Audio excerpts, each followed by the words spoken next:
ختم نبوت تاجدار ختم نبوت ذرا نعرہ زور سے لگائیں، کیونکہ ہم نے پہلے بھی ایک دفعہ میں نے وہاں کہا تھا کہ کچھ دوست ناراض بھی ہو جاتے ہیں۔ ہم نے اپنا نعرہ نہیں لگانا، نہ آپ نے میرا نعرہ لگانا ہے، نہ میرے پارٹی کے قائدین کا نعرہ لگانا ہے۔ آپ نعرہ لگا رہے ہیں کس کا؟ بولیں کس کا؟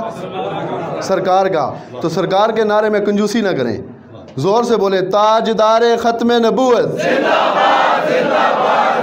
تاجدار ختم نبوت، من سب نبیا، من سب نبیا۔ آپ تمام احباب کا نہایت شکر گزار ہوں جو آپ نے اپنا قیمتی وقت نکالا اور یہاں تشریف لائے۔ اللہ رب العزت سے دعا ہے کہ اللہ رب العزت ہمیں حق اور سچ بیان کرنے کی اور سنا کر اس پر عمل کرنے کی توفیق عطا فرمائے۔ سامعین وقار، یہاں ہمارا مل بیٹھنا، جمع ہونا، اس کا کوئی مقصد ہے، اور اس کا ایک ہی مقصد ہے کہ آقا نبی محمد مصطفیٰ صلی اللہ تعالیٰ علیہ وآلہ وسلم کے دین کو تخت پہ لانا۔ اس کے علاوہ ہمارا کوئی مقصد نہیں ہے، نہ ہم اقتدار کے لیے آئے ہیں، نہ لالچی ہیں ہم اقتدار کے، نہ ہم سیٹوں کے لیے آئے ہیں۔ ہمیں صرف اور صرف شریعت مصطفیٰ کا نفاذ چاہیے اسلام پاکستان میں۔ پاکستان میں ہمیں اور کچھ بھی نہیں چاہیے۔ ہم آج بھی یہی ایجنڈا لے کے آئے ہیں کہ ہمیں پاکستان کے اندر شریعت مصطفیٰ نافذ چاہیے، اور ہمارے قائدین نے بھی یہی نعرہ لگایا تھا۔ تو باقی پاکستان میں جو حالات بنے ہوئے ہیں وہ آپ کے سامنے ہیں، آپ سے کوئی چھپے ٹکے نہیں ہیں۔ میں سوشل میڈیا کا دور ہے، سب کو پتہ ہے کہ حالات کس طرف جا رہے ہیں، اور یہ تقریباً آج سے نہیں، 2-3 پارٹیوں کے آنے سے نہیں، یہ 75 سال سے لے کے آج تک پورے پاکستان میں معیشت تباہ ہو چکی ہے۔ اور صرف آپ 3 چیزیں لے لیں، زیادہ چیزوں کی بات نہیں کرتے، 3 بنیادی چیزیں ہیں ہماری: پانی، بجلی، گیس۔ آج تک پاکستان بنے ہوئے 75 سال تقریباً ہو چکے ہیں، تو اس ٹائم سے لے کے آج تک ہم بنیادی چیزوں سے نہیں نکلے۔ پانی ہمارا آج تک پورا ہو چکا ہے پاکستان میں، بجلی ہماری پوری ہے، گیس ہماری پوری ہے۔ آج گیس کے حالات، سردیاں جا رہی ہیں، آپ کو پتہ ہی ہیں کیا حالات جا رہے ہیں۔ ہم 3 چیزوں سے باہر نہیں نکلے۔ وجہ کیا ہے؟ وجہ صرف ایک ہی ہے کہ دین سے دوری۔ ہم دین سے دور ہوئے تو ہمارے اوپر یہ لوگ مسلط ہوئے، کیونکہ حضرت عمر کے دور میں سیاست مسجد میں ہوتی تھی، حضرت ابو بکر کے دور میں سیاست مسجد میں تھی، تمام خلیفہ جتنے بھی گزرے ہیں سب کے دور میں حضرت صاحب بیٹھے ہوئے ہیں کہ سیاست مسجد میں ہوتی تھی۔ جس دن سے یزید آیا ہے تو مسجد سے سیاست نکل گئی ہے، اور جس دن سے مسجد سے سیاست نکلی ہے تو ہم تباہی کے دہانے پر کھڑے ہو گئے ہیں۔ تو باتیں سے بہت سی ہیں، لیکن ٹائم اجازت نہیں دیتا۔ وہ صاحب فرما رہے تھے کہ کہاں سے شروع کریں اور کہاں ختم کریں۔ آپ سب کو معلوم ہے کہ کس نے کہا ہے۔ ہم نہیں کہتے کہاں سے شروع کریں گے اور کہاں ختم کریں گے، ہمیں جہاں سے آپ بولیں گے ہم وہاں سے شروع کریں گے، اور ختم وہاں کریں گے جہاں ہم گردنیں لے کے بیٹھے ہوئے ہیں۔ تو بات یہ ہے کہ ابھی دیکھیں جتنے یہ 50-60 لوگ بیٹھے ہوئے، میں انہی سے سوال کرتا ہوں کہ آپ کے سب کے گھروں میں ٹی وی ہے؟ کتنے لوگ یہاں ہوں گے جس کے گھر میں ٹی وی نہیں ہوگی؟ تو کیا آپ ٹی وی کا بل نہیں دے رہے؟ 35 روپے بل کے اندر ٹی وی کے دے رہے ہیں نا؟ کیوں دے رہے ہیں؟ وجہ، جب آپ کے گھروں میں ٹی وی نہیں ہے۔ چلے گھر کو بھی سائڈ پہ کریں، مسجد پہ آ جاتے ہیں۔ مساجد کے اوپر 35 روپے ٹی وی کا بل ہم دے رہے ہیں، کیوں؟ کیا مساجد آپ کے چندوں سے چلتی ہیں یا گورنمنٹ کے خزانوں سے چل رہی ہیں؟ چندوں سے چل رہی ہیں نا۔ جو گورنمنٹ مسجد کا چندہ کھا جائے، مجھے بتائیں وہ آپ کو اور مجھے کیا دے گی؟ سمپل سی بات ہے کہ جو مسجد کا چندہ کھا جاتی ہے، ایک مسجد تو نہیں ہے، ہم تو سوچتے ہیں یار ایک مسجد ہے 35 روپے ہیں، کیا خیر ہے یار 35 روپے تو بچہ بھی نہیں لیتا، مانا نہیں لیتا۔ لیکن پورے ملک میں دیکھیں نا کتنی مساجد ہیں، ہر مساجد کے اوپر 35 روپے بل آ رہا ہے۔ کس کا آ رہا ہے؟ ٹیلی ویژن کا آ رہا ہے۔ کیوں؟ مسجد میں ٹیلی ویژن چل رہے ہیں۔ اس کے علاوہ آپ باقی معاملات بھی دیکھ لیں، پاکستان ملک کے حوالے سے سیاسی معاملات کی وجہ سے سارے کام ہمارے تباہ ہو چکے ہیں، اور ہم نے ووٹ کس لیے دیے؟ گلی، روڈ، نوکری، انہی چیزوں کے لیے دیتے ہیں نا۔ تو کیا یہ چیزیں بھی ہمیں مل چکی ہیں؟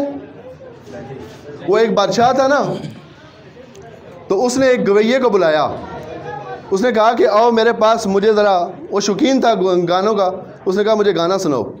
اس نے گانا شروع کیا، جب گانا سنا رہا تھا تو اس نے اچھا لگا بادشاہ کو، جو فکرہ اچھا لگے تو بادشاہ اعلان کرے کہ میں تمہیں آدھی سلطنت دے رہا ہوں، تمہیں سونا دے رہا ہوں، تمہیں فلاں والا محل بھی دے دیا، فلاں والی کوٹھی بھی دے دی۔ وہ ساری اعلان کرتا گیا، پروگرام ختم ہو گیا۔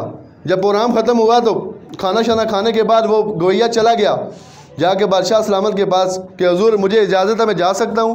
اس نے کہا جا سکتے ہو، وہ دروازہ ہے، آپ جاؤ۔ اس نے کہا جو آپ نے اعلان کیے ہیں وہ ذرا عملی طور پہ مجھے دے دینا، کیونکہ ابھی آپ نے بڑے بڑے اعلان کیے ہیں۔ اس نے کہا کون سے اعلان؟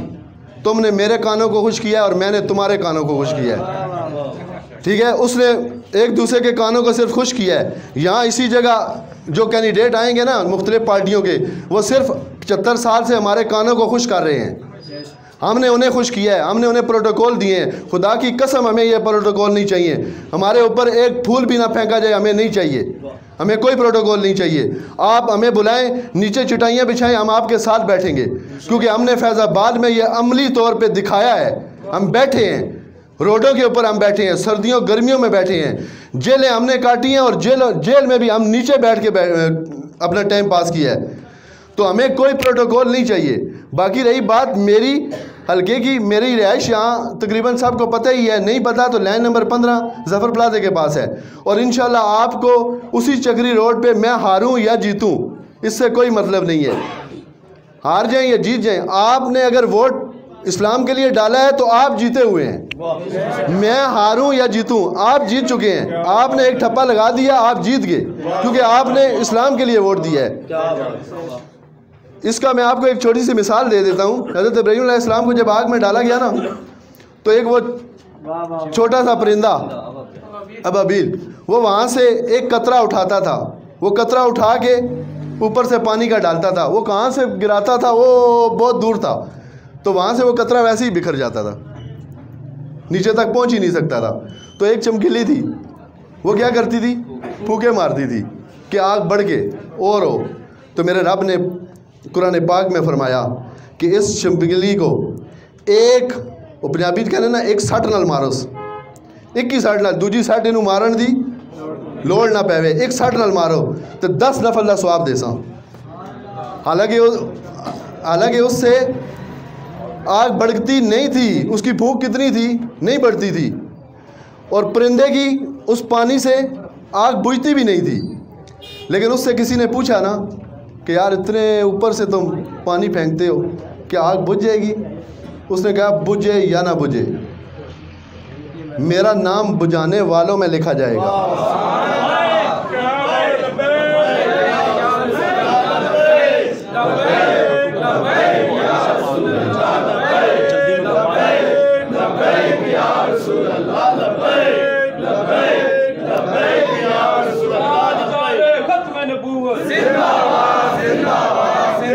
تو یہ حدیث میں منشن ہے کہ اس پرندے کو کل جنت میں داخل کیا جائے گا۔ کیا تھی؟ ایک نیت۔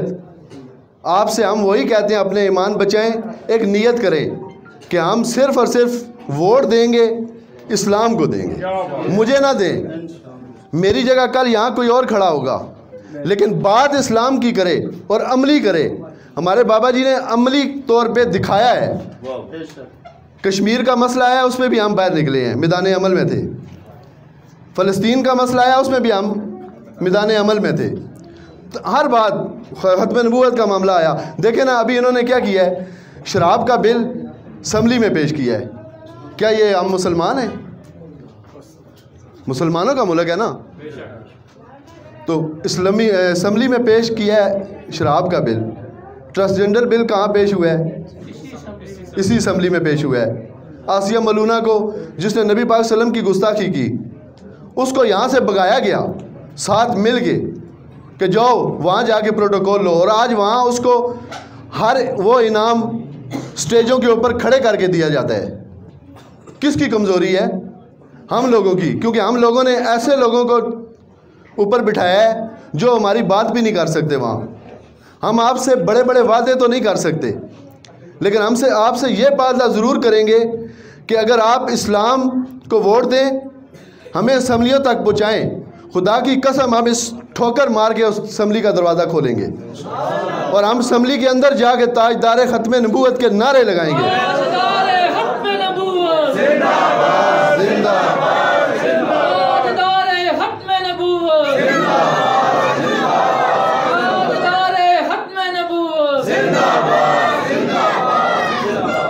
تو آپ سے بس دردمانہ اپیل ہے، یہی اپیل ہے، ہم اپنے لیے نہیں آئے، صرف دین کے لیے آئے ہیں، فقط دین کے لیے۔